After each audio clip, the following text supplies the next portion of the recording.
Before we begin, the Gamer's Advocate would like to remind you that any episode could contain game spoilers, so watch or listen with discretion. And now your hosts, AMKomnenos, Banana, and Legion. Enjoy the show. As soon as the podcast gets merch, I'm going to be like, what the hell are we doing? How did this succeed at all? We thoroughly recommend you stop watching. Yeah. Please don't comment. Please don't wear this outside. The fans we have are pretty loyal, but it keeps putting off people. Yeah, I think that's what it is. It's like, if you like this and you present it to somebody else, chances are they won't like it. Yeah, they'll like you less, too. You need to gently introduce them to this. We need like a buffer system. Start with these episodes, and then when you're ready for more nonsense, upgrade to this tier. We could tier list our own podcast. Yes. Acceptable introduction. There's Never. a common comment in a lot of YouTube stuff, like when somebody posts a new video, they'll put like, honey, wake up, so-and-so has a new video out. It's but with ours, it would be like, honey, wake up, the Gamer's Advocate just put a new, honey? Oh, honey left. She left the house. Yeah. I think we're memeable. Oh, definitely. We're the pick of podcasts. We're the pick of podcasts, and also you have to earn it. That's on the back. That's on the back. Yes. I'm writing it down. Yeah. That's a good one, Banana. Thank you. I'm pretty good at figuring out what you guys should talk about. All right. Welcome to yet another episode of the Gamers Advocate podcast. We have today BananaHammockRepublic, AMKomnenos. You nailed it that time. That's the best one yet. I think I got it right one time, and then since then I haven't been able to do it again. So, AMKomnenos. I should have just left it alone. Anyway, myself, Legion. It's another shirt. AMCom, and then just like a little progressively smaller text. It's like you dropped a bag of Scrabble letters. Com. It's the same way most people pronounce Worcestershire. It's quietly. That's how you pronounce it. Worcestershire. Yeah. Wash your sister. Wash your sister. So today, well, this whole entire month, we are going over spoopy themes, whatever. We might actually sprinkle in some live streams here and there, so check out the channel for sure. Be sure to like, follow, and I always say this at the end, but if we can kind of get that in there early, if you already, I don't know what you like so far in this video, but maybe there's something that you like, go ahead and like and follow us and hit that alert button, and don't hesitate to make comments, because all this month we're going to be going over spoopy things, and we need topics, things that you guys want to see. Comments are also probably the best way to give us feedback on what you want us to talk about.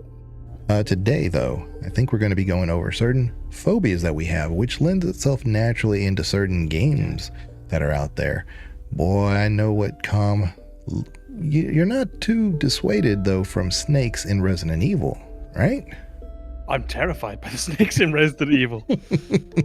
Yes, Well, I think we've talked about this. You're terrified of real snakes. I'm terrified of realism in snakes. The cartoony or oversized snakes that you can handle.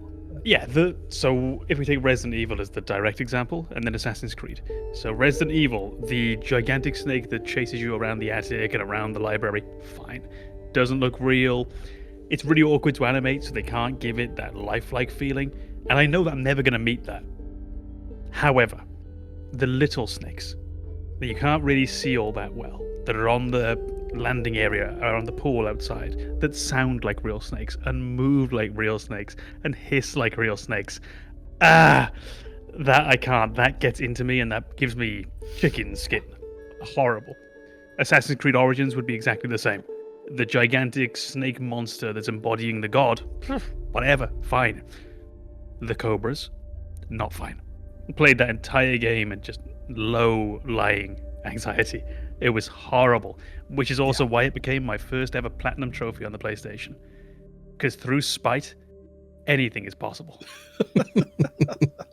I do have a second phobia as well, by the way, and it's a much lighter one, but it's quite specific, and apparently it is a thing. And the best way I can give you an example of it is to ask you to imagine a pomegranate, the fruit, cut it in half, and looking at all the holes in the pomegranate there. No, okay. That cross section. You are not the first person to tell me they have a similar phobia to that. There are dozens of us. Dozens! It's called like tryptophobia or something it's along like those that. lines. Yeah, I think there's a TRY in there. Yeah. But yeah, so it would be wasp nests. So the holes in the wasp nest. It would be the cross sections of grapefruits. Grapefruits, cross sections of pomegranates. Sorry, anything like that. The irregular, small circular holes that you see on things just creep me out. I see a hole. I think it should be filled. That if I find you comment fucking a just creeped me out. Turns out I do have another one. Is there a phobia for that thing Legion just said? I think just good taste. Yeah. I have that. What about you, Banana? You got any specific phobias besides clearly the one I just gave you? Yeah. I don't know if I have any phobias. There are definitely things that I think probably affect me a little more than the average person. Nothing so overwhelming. I don't like spiders. That's something that I've grown a little more desensitized to, playing all these video games. But I've just always had a little bit of an issue with them. And I think that's reflected in the fact, or my distaste for them is reflected in the fact that in like every kind of fantasy game, things based on like D&D, things like the Elder Scrolls, there's always an enemy that is just a spider.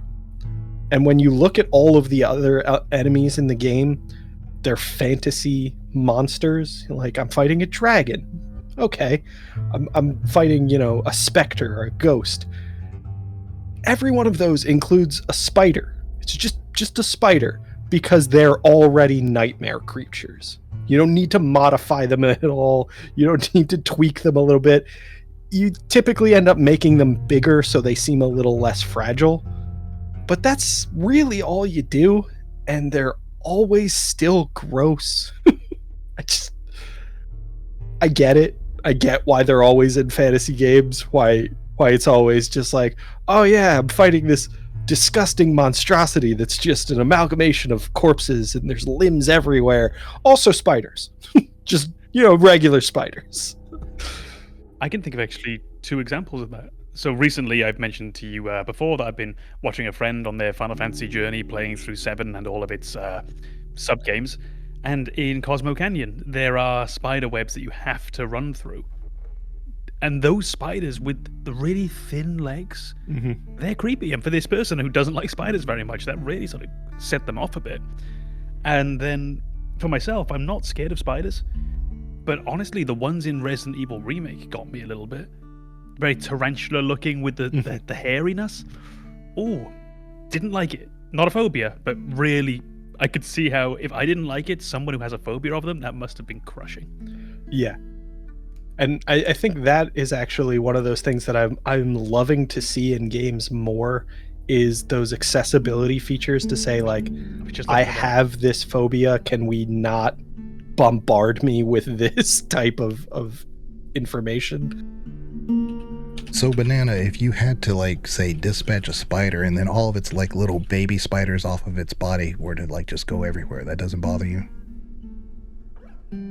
I feel like it would creep me out. It wouldn't be overwhelming to the point where I couldn't handle it, but it would just be like, oh, wow, I really didn't want to experience that.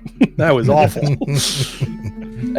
And I don't know if there's a phobia for that. Like I'm not afraid of spiders. I'm afraid of being covered in a swarm of spiders.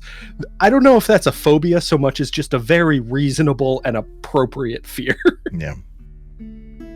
I think But that's really it, isn't it? It's that line between appropriate fear and phobia, and how they become overwhelming. It's like for myself, I think crocodiles are scary, but I wouldn't say I've got a phobia of crocodiles. I've got a very well planned fear of crocodiles because I know that one's going to mess me up if I meet it. I'm alive!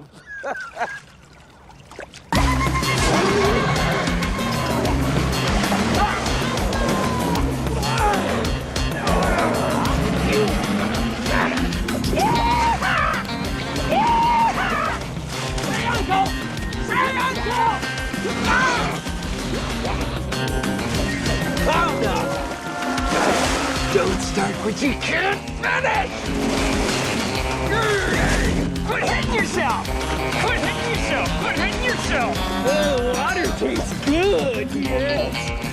Glub, glub! I can watch them on TV, that's fine. I can hear about them, that's fine. I could even probably be within sort of 100 feet of one.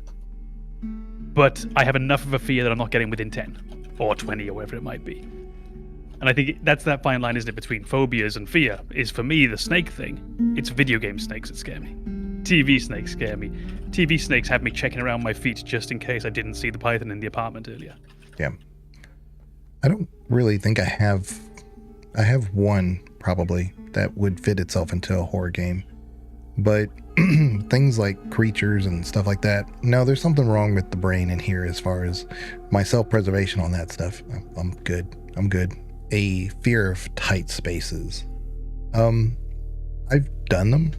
I do fine, but I don't look forward to them. I don't encourage myself to go caving, for instance. That part of my brain that is self-preservation does react to that.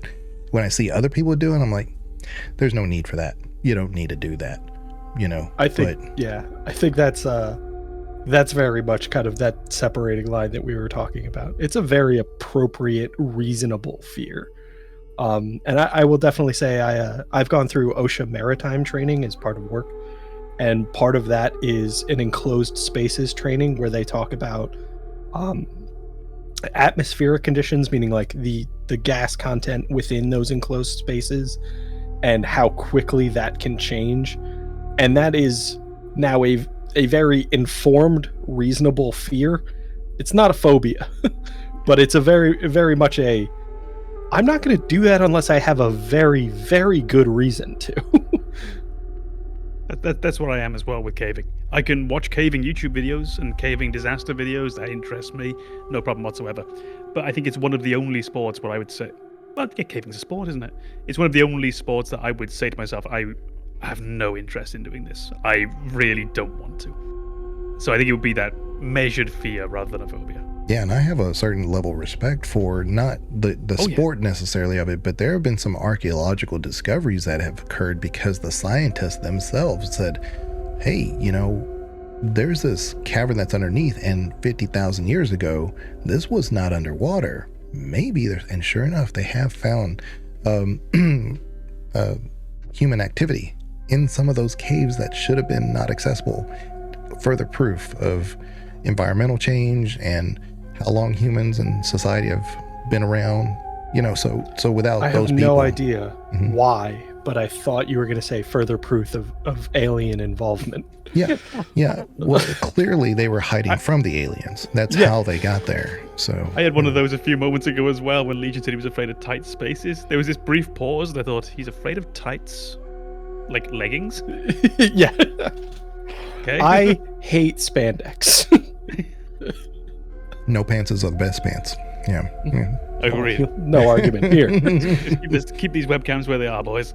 It's another one of the Gamers Advocate bold stances.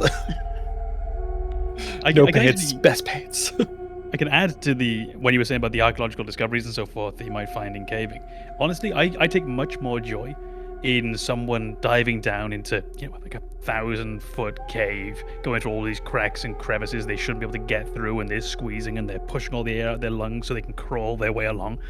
I take much more pleasure in them doing that and finding nothing at the end.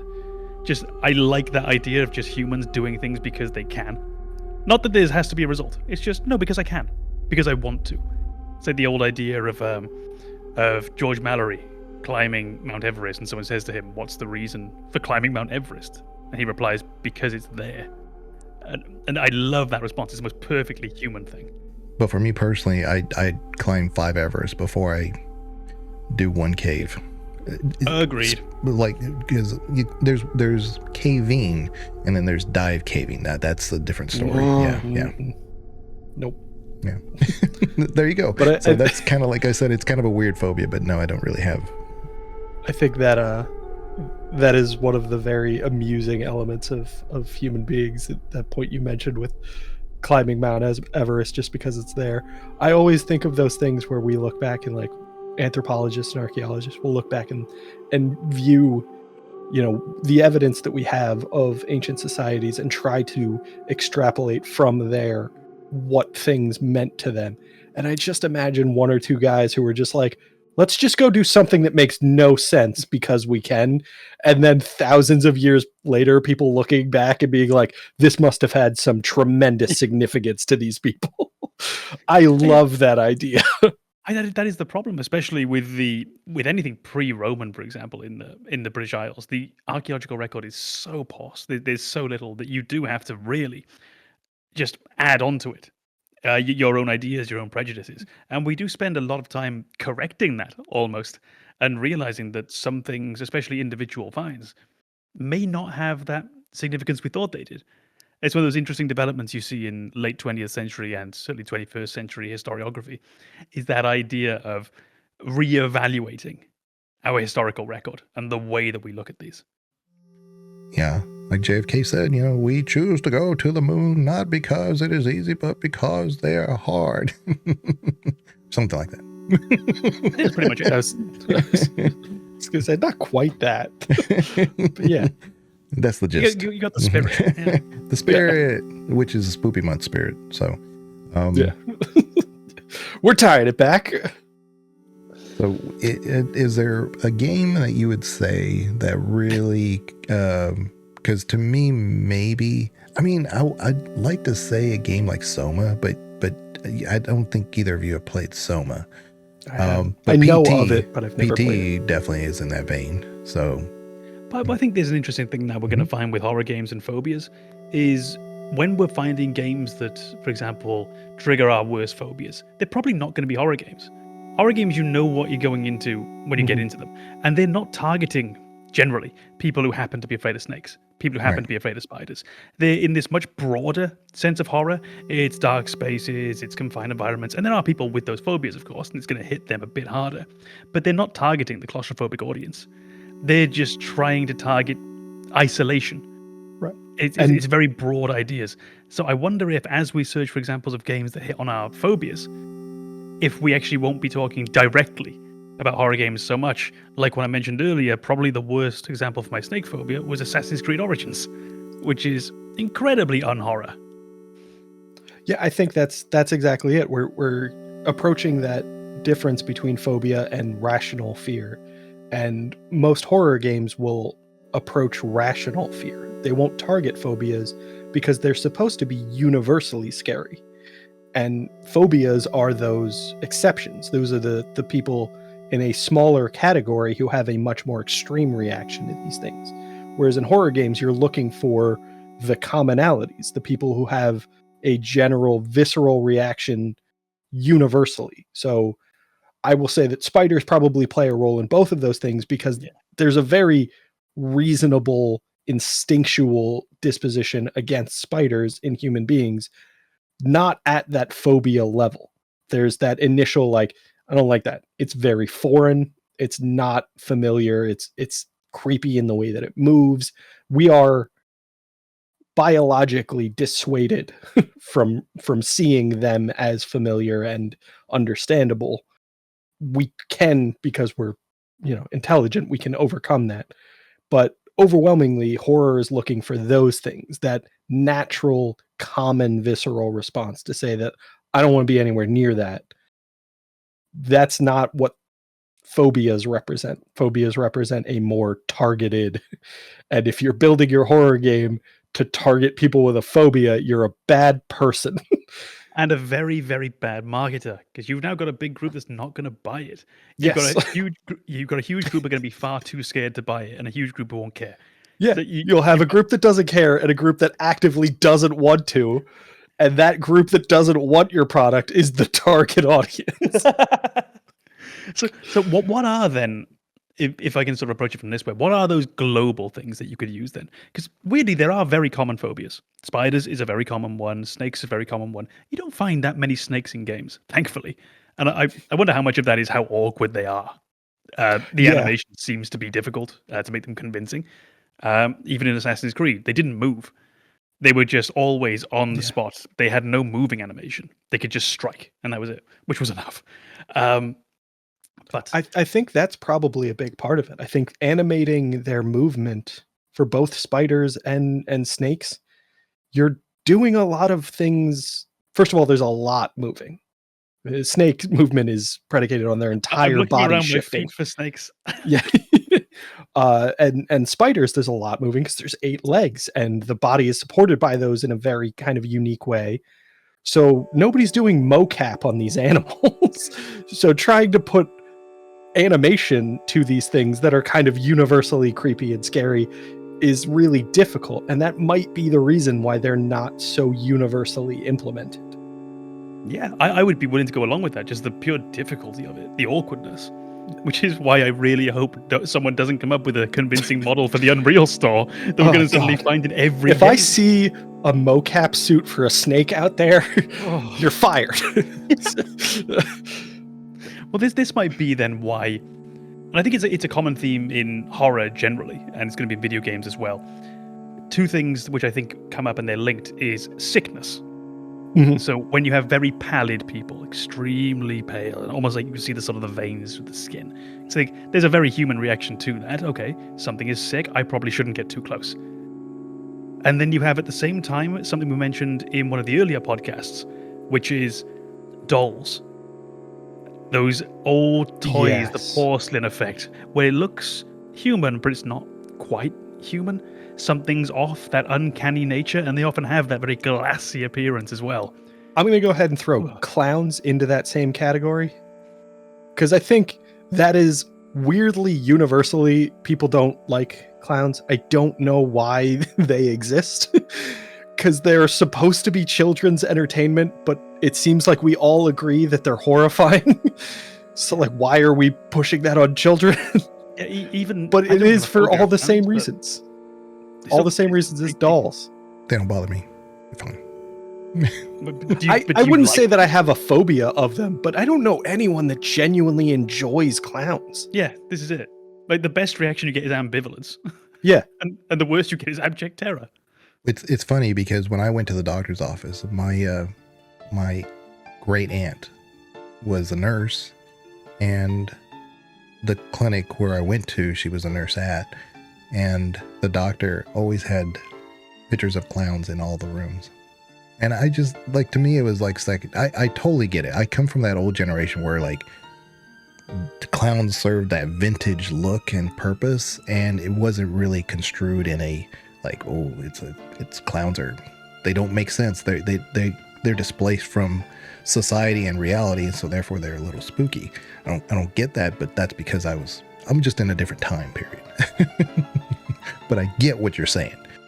I think it's what Com was highlighting with his discussion of dolls is that it's not that they're very foreign, it's that they're just different enough. Right. It's that they're very, very close to human, but not quite. Yeah, And it's that clowns do uncanny- that. Yeah, You know, there's been a few tech companies that have made Android type models, both in reality and also Go on. and software. But they found out that there's a point where, like, you want to make them actually not a human enough, because if you make them too human, suddenly there's a visceral response from people that they just can't stand it. So there's actually the other side of it. It's like you don't want them to be actually right on the nose human, because apparently there is that point, there's that trigger point where people are just cannot trust it. I think you see that with video gaming. We don't want to get to a point where things are too realistic. We always want that little buffer, that little safety window. There are some exceptions. I think sports games in particular, for them, they'll always strive for realism. But generally, we want to have that little safety net and look at games coming out, big titles. Dragon Age Veilguard coming out in the next few months. Nothing looks real. It's beautiful, but it's all got that video game sheen to it. And I think we'll see a lot of that in the future. We're not going to see, after a certain point that I think we've pretty much reached, we're not going to see more striving for genuine realism. We might want to have the capability to do it, but I think we will artistically choose not to. I think we're kind of talking about this in a way that I understand, and potentially I may be misunderstanding the reality of the situation, but I think this is what people mean when they talk about Uncanny Valley. Yeah. It's this, and it's called Uncanny Valley, and I could be wrong about this, but it's the way that it makes sense to me is because if you imagine a graph of people's response to a representation of a human being as opposed to an axis of realism, you will see that people have a tendency to appreciate increased realism up to a point. And then there's that weird point where it's a little too real, but not quite there. And when you go past that, they start to appreciate it again because it's actually real. And Uncanny Valley is that spot where it's not quite real enough, but it's also too real. And that is that spot where you don't want to be. It's creepy. Yeah, exactly the right words. Creepy. It's unsettling just across the board. You often find that they include dead people in the Uncanny Valley because everything about you is human except that life. Yeah. And that would be that real drop, like that real base of the valley is someone who's dead or someone who's close to death. Which is just, if you've ever been around someone in that situation, it's genuinely unsettling. No matter how well you know this person. And I think that's exactly it. Close to death falls into that category as well. So that element you were talking about, people who are very pallid, people who are emaciated, people who are very, very ill, look so separate from humans, but also they're not at all. They're very human. It's that unsettling combination of those two things where it's like, that's not close to me, but I could definitely be that if something goes wrong. Yeah, and also that realization that you probably will be at some point. And that will really just get into your soul, put its claws in. Yeah, on a parallel type note, I think some of the indie developers are doing something pretty unique with their environments. So you take a universal concern, being stranded on the road, for instance. You're going to the nearest location and there's some shady people there, maybe it's late at night, whatever, you're lost. All these plethora of different issues that come along to make the scene horrific. Maybe not a horror, but it's horrific, right?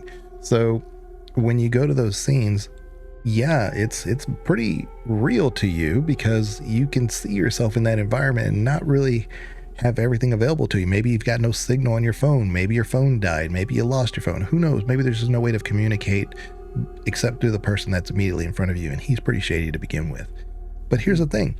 You go and check the vending machine and it's like the craziest names for the drinks, right? So it kind of brings you back in a little bit. So what they're doing is they're taking that same thing, is that it's not a one-to-one where everything is immediately real to you, but they also make it real enough to where you can see yourself in here, but gives you that little bit of buffer. So that way you're kind of in and out of that scene to kind of give you some relief. Because if it's always tension, then there is no tension. You get used to that.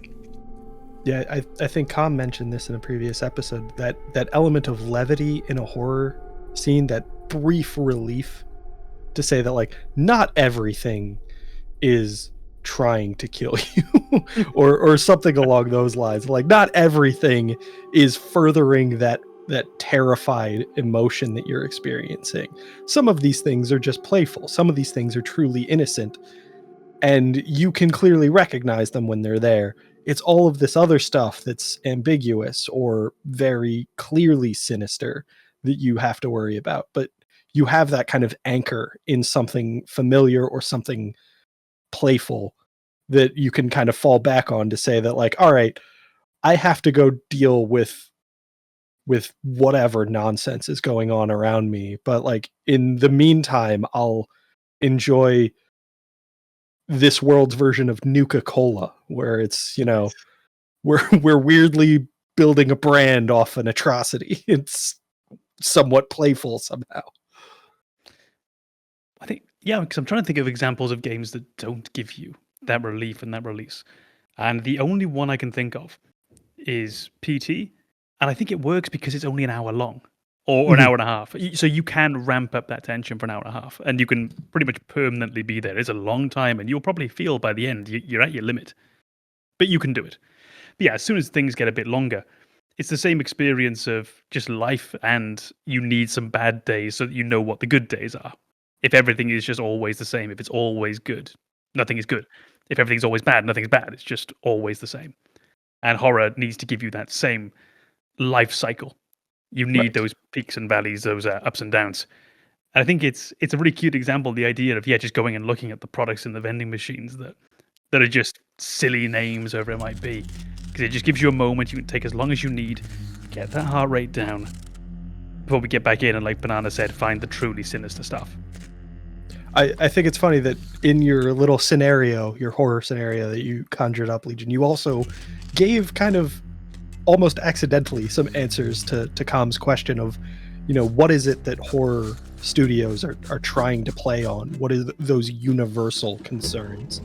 And one of them, well, obviously, we all kind of imagine that scenario at night. Darkness adds to that. But the idea of like your car breaking down and you are now forced to deal with your immediate surroundings as opposed to continue escaping from that. That feeling of being trapped to some degree, it's a universally terrifying experience. That ambiguity of the people you're interacting with, not knowing their intentions, not knowing the type of person that they are, and finding that you need to rely on them in that situation, that ambiguity, that unknown element of the potential evil that exists in every person, that is another universally scary concept, to say that I need to rely on a complete stranger that I know nothing about, but I do know that we as a species are capable of horrible things. And even though the odds are against it, this person might be one of those outliers who is that monster. And I think those are elements that you'll find in a lot of horror games, those things that play off the darkness, the unknown, things that you know there's something beyond what you can see immediately, but you don't know what it is. That's terrifying. The fact that you are in a position where you have to deal with this, that feeling of helplessness to escape, that feeling of being trapped, that's universal. And I think you'll see a lot of those in horror games. And what's funny is that you can even, as some of these indie titles would do, they'll present the facts, but they sound ridiculous. And but because you don't know the person, you don't know how to. Yeah, that's real life. Yeah. So like you go up to the gas station attendant who, you know, like you said, maybe he's a good guy, maybe he's not. Who knows? But he's like, you know what? You need to be careful out there. That chupacabra's been taking some folks. And you're like, what? So I'm sorry, the chupacabra? Yeah, exactly. So like in real life, we'd be like, okay, all right, I know who I'm dealing with here. But in a horror game, you are playing a horror game. Maybe the chupacabra's real. So there's like there's some games that have done that they'll actually take away the illusion of deception, and it actually works. Well, I think there's that other element of realism there to say that, like, we live in a world where people believe in a chupacabra. People believe in Mothman. People believe in the New Jersey Devil, or whatever it is, whatever monstrosity it is that exists in their local environment. They have legends about it. And those legends always stem from a very real reaction to unknown or to insufficient information. To say that, like, I saw something wandering through the woods, this enormous hulking figure, and I didn't know what it was, so I tried to process what I did know, and it still didn't fit all of the information that I had, so it must be this monster. I think the fact that people will believe in some of those monsters still suggests that whatever they encountered, probably not a chupacabra, but whatever it was, still exists and is terrifying. Yeah, I'm just leaving myself it out there. Probably not a chupacabra, but it might be. But we know Bigfoot's real. He's just not very photogenic. So one of Bigfoot's most identifying characteristic is that he's always out of focus. Yeah. It's because he's phasing in and out of reality. He's not part of this realm. I mean, that's an evolutionary on, trait. That's not an issue with your camera. Yeah. I'd like to imagine that somewhere way back there, both Bigfoot and John Cena share a common ancestor. I love that. Just imagine somebody snagging a picture of this big shadow in the woods and it's going like this. That would be great. That would be great. Yeah. There's more merch for the store. Yeah. Bigfoot waving his hand in front of his face. Or how about a WWE crossover where, you know, it's in the ring. The John Cena Bigfoot tag team. Bigfoot walks. We could. Where's the show? I don't see nobody out here in the ring. There's no reason wrestling couldn't do this. We've had Mantor before. We've had the Yeti. It's a big world. There's room for a Bigfoot in there. Mm-hmm. Exactly. Mm-hmm. I have not met Bigfoot, but I have encountered their cousin Big Butt. Thank you for making that disclaimer, by the way. I haven't met Bigfoot. Oh, yeah. I assumed you had. I mean, I have done a lot of outback hiking, so in case anybody was curious, I have not personally. There is a tie back, weirdly enough. This idea of these kind of universal fears and how they manifest in these kind of legendary creatures. So you'll see things like, you know, the New Jersey Devil is a very popular one, relatively close to me, and it's a lot of the same stuff, and people create their own local legends about these insufficient stories where you just don't have all of the information. So they fill in the gaps with a playful kind of version of reality where this monster exists, and they encourage that kind of engagement in storytelling. And some people will start to believe the story a little too much, and then time will pass and it becomes almost kind of a historical story, an account of things that actually happened, and that ambiguity starts to work its way in. And I think that plays into a lot of our fears, and one of those is the inability to recognize what is and is not real. I think that's something you'll see very, very commonly in Lovecraftian horror. Things that play off the idea of madness, of disconnecting from reality to the point where you have to doubt everything. You have to doubt all of your senses because they could be lying to you. Fallout 76, isn't that based on Pennsylvania? Because West Virginia, I think. West Virginia, that's right. So there's a lot of the same thing. Yeah, it's the thing. But as someone who's been to both, you're probably right. Well, there's a lot of I think I am somebody who's been to both, and I am someone right. else who's been to both. Yes.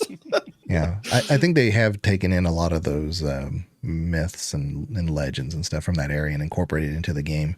Although not necessarily for the horror, but it is a nice little change of pace, because it can't just be all, you know, nuclear zombie stuff, you know? Right. Well, that's a wink and a nod to folklore. It's these stories that if you have any familiarity with the region, you probably know them. So it's just, to use a really lame word, it's just neat to see it in a video game. And like you said, the thing with a setting like Fallout is it could be very, very dark. And it's not. It's the whole point of Fallout is it really isn't. It's one of the most frivolous and facetious games you will ever find. And it's really where its charms come from.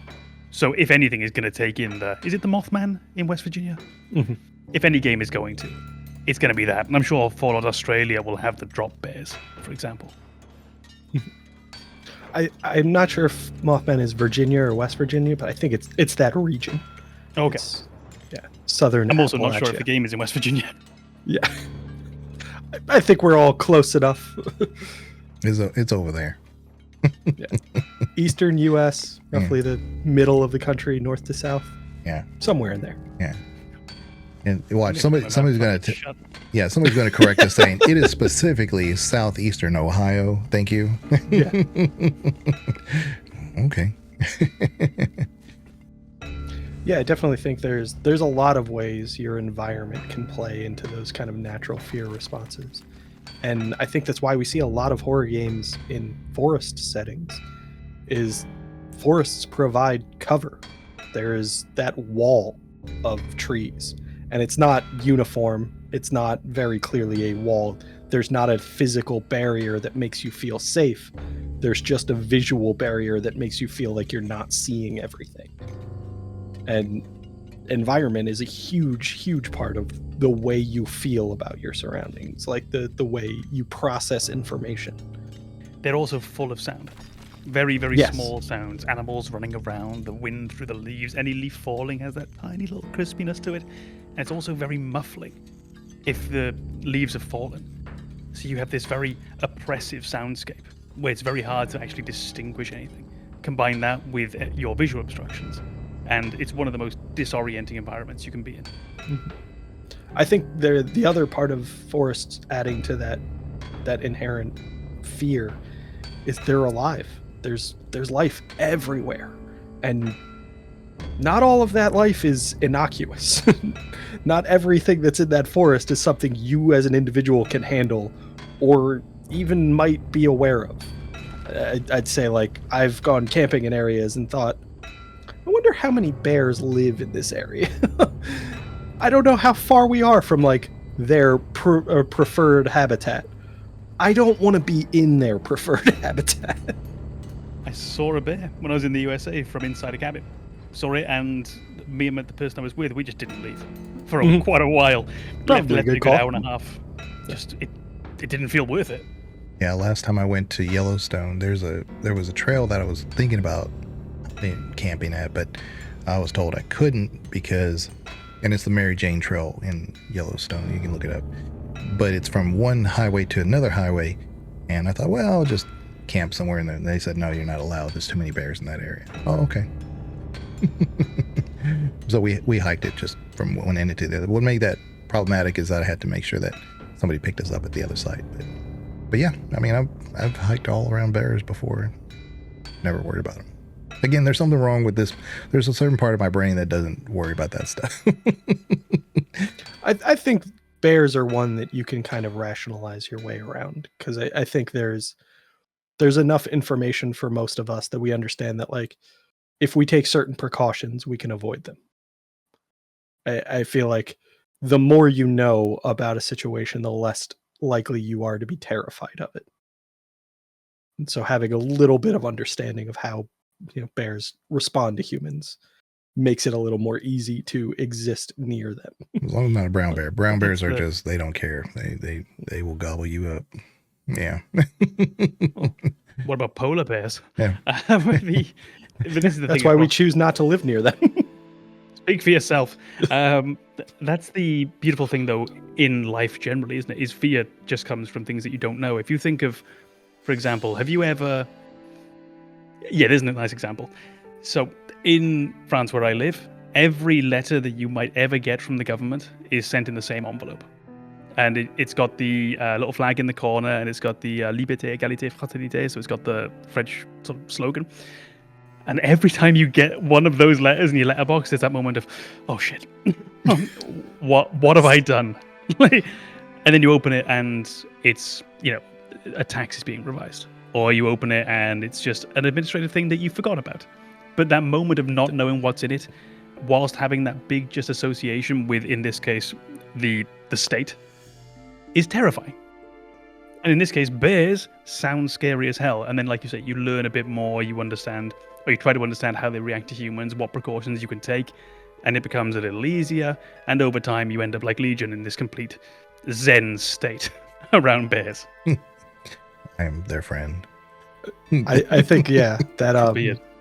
in the example of that that letter you get. It's not so much the missing information as much as it is you have just enough information to know this could be very bad, and the exact information you need to know to determine how bad it is the stuff you don't have.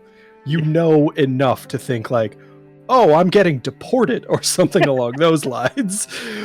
Or it could just be like, this administrator has chosen to step down and will be replaced, and you're in their district or whatever, so it may have some impact on you. Like, oh God, do I not care? But when I thought I was being deported, I cared very, very much. Yeah. We're reinitiating the Guillotine Act, and you're first on the list. I wouldn't care. I don't have enough money for anybody to want that for me. So one other environment that really has never, well, I can't say never, but, you know, I come from a medical. Say never. Just say never. Well, I come from a medical background too. So, but there's a lot of horror games and spooky games that love to incorporate the mental institution or something like that. So they oversell it basically. So, but there is a lot of horror elements there because even if you are in a situation like that, you get this sterile feeling. Either nobody cares about you or they dismiss you. Two immediate horror elements right there. You're powerless to everything. Or they're also trying to create a hospital element that's not sanitary. It's very unsafe.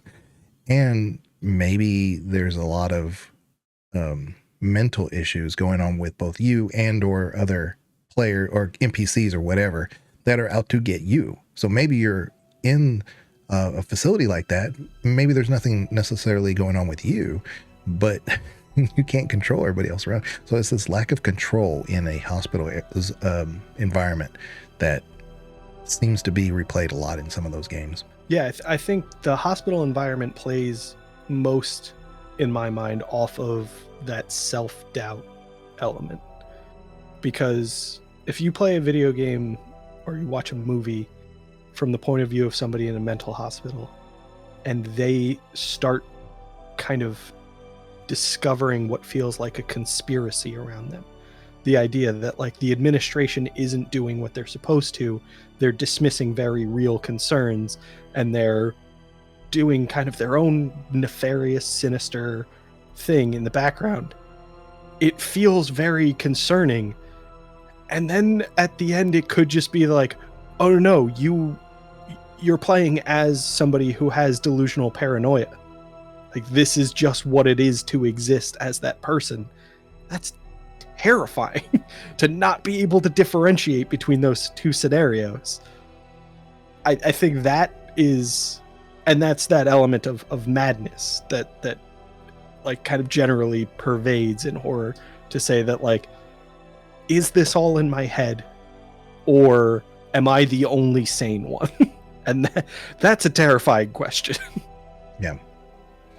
Yeah, so that game I had mentioned before in a couple podcasts ago about the Yume Nikki, I think, that you're set in a mental institution, and the people that are helping you are supposedly may or may not actually be helping you, and all you're doing is walking around, and you uncover a lot of things, and it's definitely one that dives into that world, and yet graphically speaking, it's a pixel game.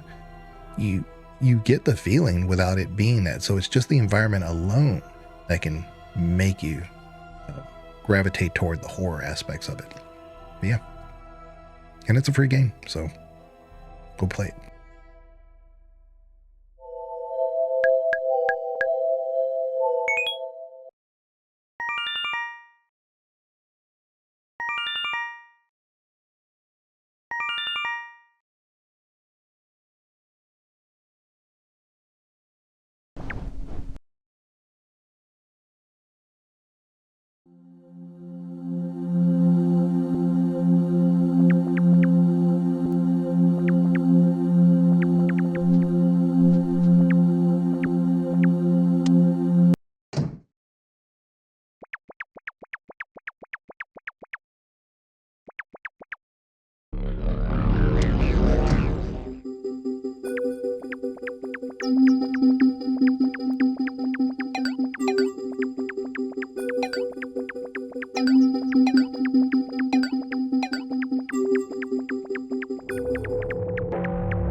for whatever reason, triggered a memory for me, which highlighted another potential universal fear. And I think you'll see it a lot in zombie games. It's that fear of an adversary that you know that is never relenting. It's the idea that like zombies might be slow, they might be stupid, but their whole existence is to eat you or whatever it is that they are in that world. And they're already dead. So like you can't rely on them just getting fatigued and giving up. They're just going to pursue you forever. That idea of a never-ending chase is terrifying. And like there are some games where the game itself is absolutely nonsense. Nothing about it is terrifying. It's very immediately presented to you as this is a joke. But there's a foe in that game that has this feature, this never-ending, relentless pursuit of you. And the game I'm thinking of right now, it's called Chicken in the Darkness. It is it's barely a game. It's hilarious in its presentation. It feels like it should be a comedy game from like the premise, but it's a horror game. And the idea is, I believe it's Korean. But you are a student in what I assume is a Korean school. You're in a dormitory, and I guess somebody ordered fried chicken, and you drew the short straw and have to go retrieve it from the front door and then return to your room. And then they introduced this horror element of you can't get back to your room right away for some reason, and you need to kind of like gather supplies to navigate the school and attached dorm and get back to your room. And then you encounter this weird enemy that I think is just a floating head that just pursues you relentlessly, and it can phase through walls and floors. So you have to use the fact that you can navigate floors and go up and down and open doors to navigate the building. But this enemy that moves probably slower than you do throughout the entirety doesn't need to worry about those obstacles. They're just always chasing you and phasing through them, to the point that like there's a weirdly genuine fear. Like, I don't want to be caught. I know it's kind of a like hilariously not scary game, but just the idea of being caught as a fear, it's there. There's some element of horror, even though the game itself feels like it shouldn't be scary at all. Yeah. It's interesting because similar to another chicken game, it's a big chicken. It's called Chicken Feet, and it chases you around. That's from 2022. It was a lot of people played it when that first came out because it's so goofy. But yeah, you get chased by this large chicken, and yeah, you can avoid it by getting in certain crevices because it's so big it can't get there. But yeah, if you get enough big enough chicken, it'll eat you. Yeah, I'm going to change the subject. Yeah, I was going to say, I feel like we've lost Com, and he wants us to get back onto genuine horror games and not this nonsense that we've brought up. Well, I was going to return to the zombie point that you made a few minutes ago, prior to that detour. I think you mean the chicken in the darkness point. I'm going to focus on that bit that I was focused on. So the zombie that always is chasing you, always pursuing you, and ultimately you can outrun it, but you can't outlast it. You see it in horror movies. So Michael Myers is the prime example of this. Jason as well. They're never going to run after you, but they will get to you at some point, one way or the other. And it doesn't really matter what you do in between. And I do wonder, and this is a bit tenuous, but I do wonder to what point, when we think of enemies like that, at what point we're actually just afraid of ourselves. Because if you think of humans in the animal kingdom, essentially us on a primal level, we can't outrun a deer. We actually can't outmuscle many animals that's going to be of an appropriate size compared to us. But we can sweat. We're very good at that. So if you put us in a foot race against pretty much any animal in the world over distance, we're going to win. At some point, we have that Michael Myers quality, where if you are a deer, essentially being chased by a primitive human, you're going to outrun him until your heart stops. And you're going to still see him over the distance, walking or lightly jogging after you, sweating off the heat that's building up within him, before he then kills exhausted you. So I wonder at what point we are essentially making horror villains that are ourselves. They're just humans, and we're putting ourselves in the position of these animals that we would once have been hunting on foot.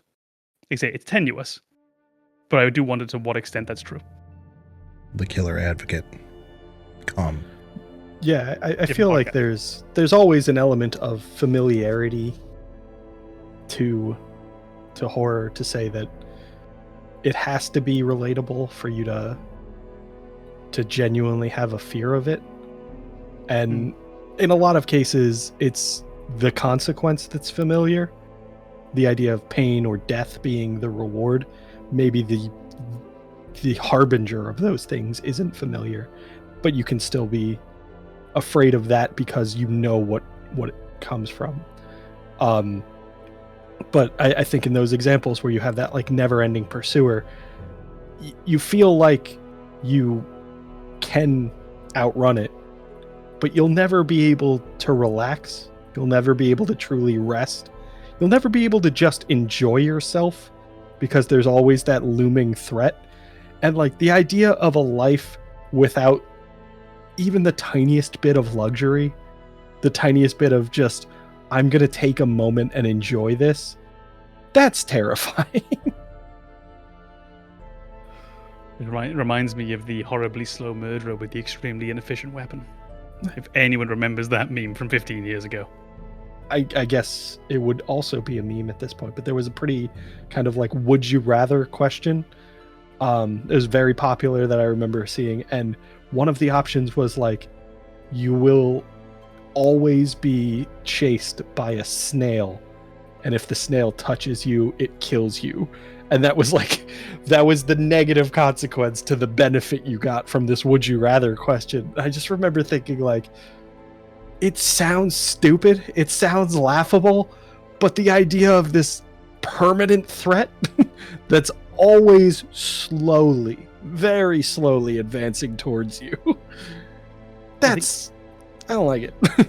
You'd have to sort of figure out how quick it could move and never be more than like 1 day away from it, so you could keep that perspective. Because if you met it in New York, this starts in New York, and you get on the first flight to Australia, well, maybe it's on its way here slowly via the seabed, because I'm assuming it's a magical snail. Mm-hmm.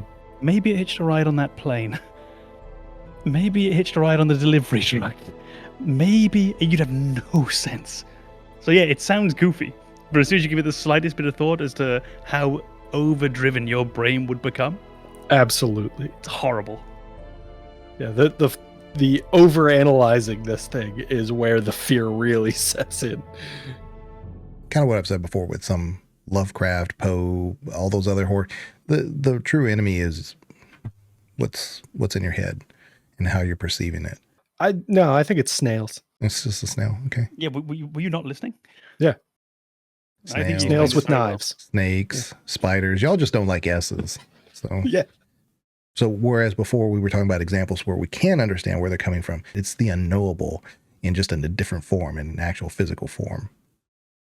I think this is where you pull around back to what Banana was saying about how the consequences can be real. So if you imagine Alien, for example, being on board, is it the Sevastopol in Alien, or is that the game? No. Either way. The game Sevastopol. Yeah. So you imagine being stuck on board the Sevastopol and you're being pursued by this alien. The very real consequence of that alien catching you is death. Yeah. So you can already identify with that. And I think the fear is something where it almost doesn't matter that it's an alien. That could just be a guy with a knife. That could be a snake. It could be I didn't like that thought. It could be anything you like, as long as that simple real basis is there, where that consequence is real. It's gonna sound like I'm contradicting myself, but I think you're also right. The foreign element of it makes it scary as well, and I think it really plays into the fact that fear is really, like what you said, it's all about what's going on in your head. So we know the familiar elements are pain and death. Those are things we already understand, and we know we're going to encounter those with these monsters. The things that we don't know scare us just as much because they could be far worse than our imagination. And the things that we know that separate this thing from us also scare us. Because we think of, if I'm being pursued by a person and I have some tool at my disposal, and like in a brief altercation I slash out with like a knife or something and break the skin, and now my antagonist is bleeding, they're weakened. That's good news for me. With Alien, if I break the skin, they're bleeding, and now they have a new weapon at their disposal because that blood is acid to me. It will burn through me and cause so many more problems. That foreign element makes them even more scary because now I don't even know what I can do to fight back. Because the things that I would use against somebody I knew, a human being, are bad ideas. They are somehow making this enemy even more capable of killing me. Now they're capable of killing me by just bleeding above me. That's not a predatory skill. Nobody's training these animals to elevate themselves above me and then bleed. That's nonsense. But the fact that they are so not human that I now have nothing at my disposal to fight back because I just don't know anything about them. I don't know what their weaknesses are. That's terrifying as well. So it's all the stuff that's going on in your head. It's all the like, well, what do I know? Everything I know is terrifying. What don't I know? Equally terrifying. Yeah, in film with Alien, I just as an example, you brought it up, but even the scientists that think that they know the alien well enough, that they have it contained, they're studying it, they're doing all this other stuff, they haven't escaped, they're going to do what they want to do because they can manipulate the situation. So what do these aliens do? They gang up 2 against 1 so that way his blood can go through the bottom of the floor and then they all escape. And that's my point. You can't rationalize what you can't ever understand. And so again, there's the familiar that makes it just enough to where it's palpable so we know that's scary and there's a horror there.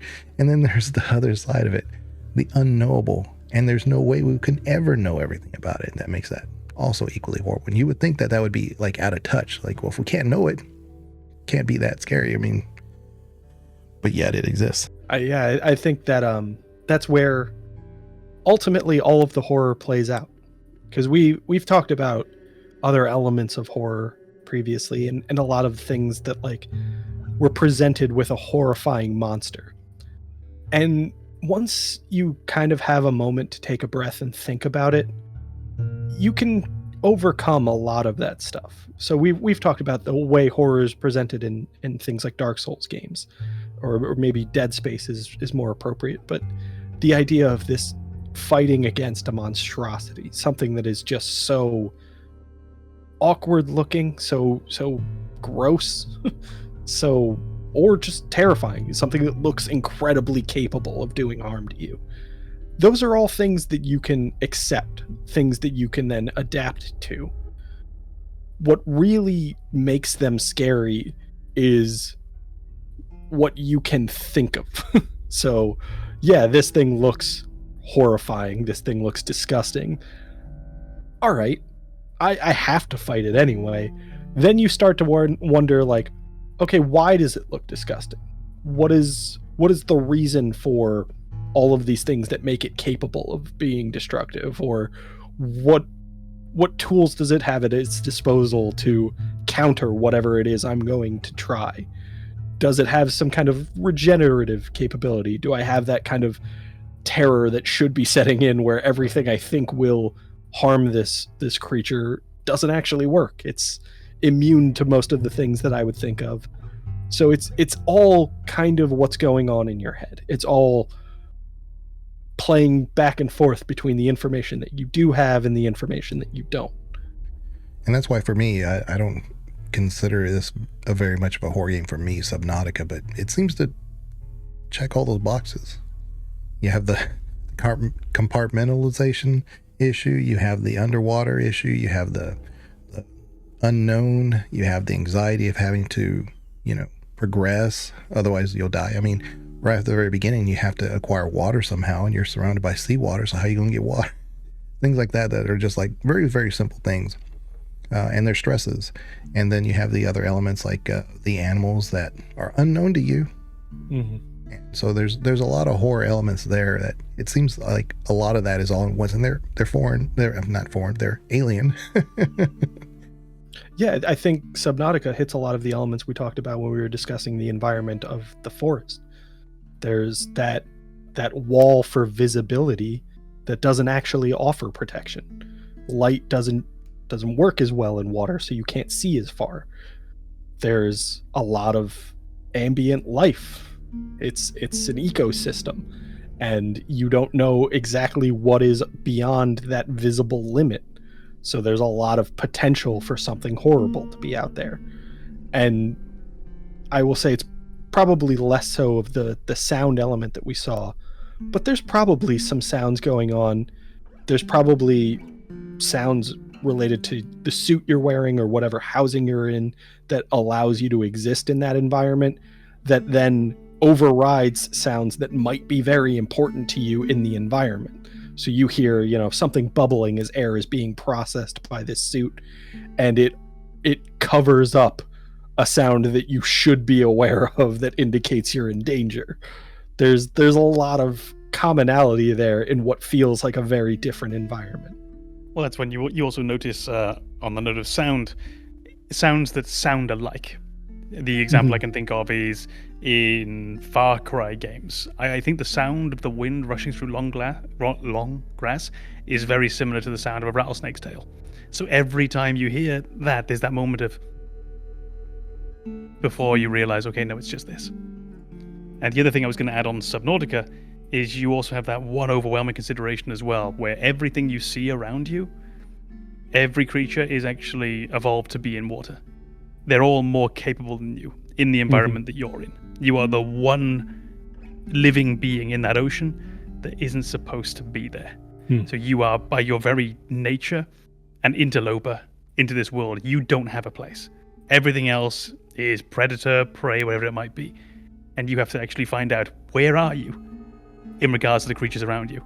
And there are some to which you will very much be predator, and there is some to which you will very much be prey.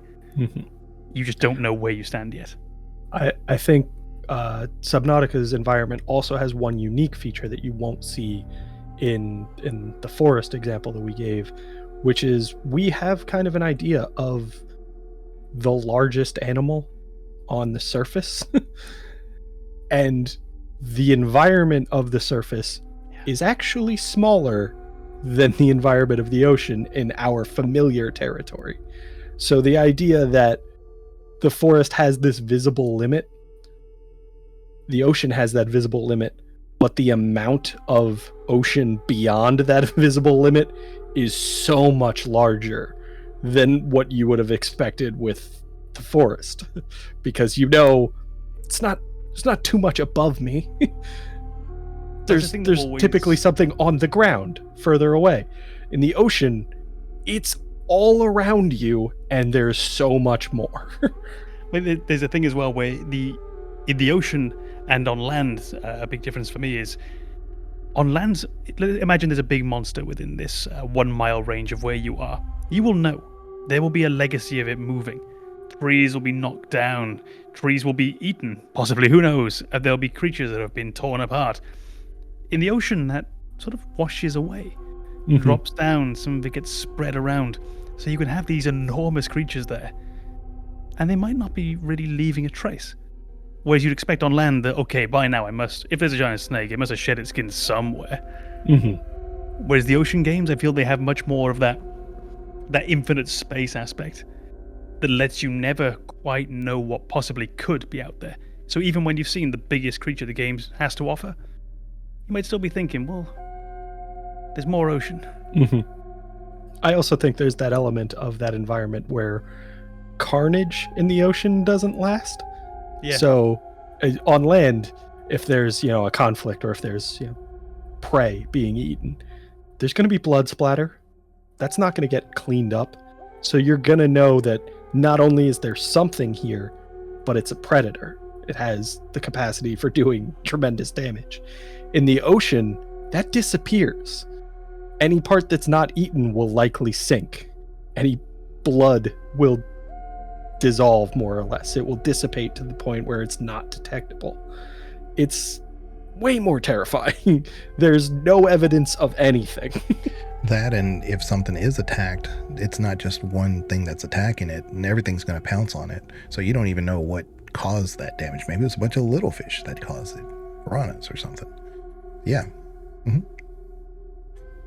So you're thinking like, oh, the danger's already gone. No, the danger's there, still eating. I think we kind of covered quite a bit. Yeah, I think we've all developed a few new phobias as a result of this episode. The ocean. Old phobias, new phobias, enhanced phobias, snails. Yeah, who knew? Yeah, who knew? Podcasts. Yeah. So if you are also afraid of snails, tell us in the comments. And We found the poll. Yeah.